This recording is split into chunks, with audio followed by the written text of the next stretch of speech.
Your name looked down into deep eyes as punched-out moans left her lips. She brought her hands to the back of his neck, intending to lace her fingers in the hair at his nape, only to have him grab them and place them above her head, holding them against the wall. Her body jostled with each of his movements, and she bit her bottom lip, keeping as quiet as possible. She swallowed thickly as she found herself on the edge, at the same time his movements stuttered. He leaned in and kissed her deeply, slipping his tongue into her mouth, and she'd grown so accustomed to him that she knew exactly what he wanted. It was seconds later that they tipped over the edge together, voicing it against the other's lips.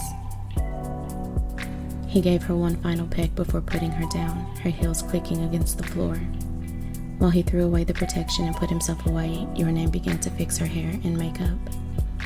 She caught his eye in the mirror before he left the single bathroom. Your Name locked the door back, pulling some wipes from her purse to get cleaned up, and she realized he'd kept her panties. When she was presentable, she made her way out of the bathroom. She looked around the gala, spotting her husband. She made sure there was no evidence of what she'd just done before making her way over.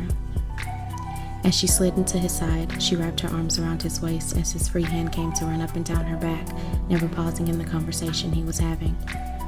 Unconsciously, his hand slipped lower, and he paused, turning to look at her, and Your Name blinked up at him. She knew exactly what he'd discovered. He leaned down and whispered in her ear, "You aren't wearing panties. I am not." "Why is that?"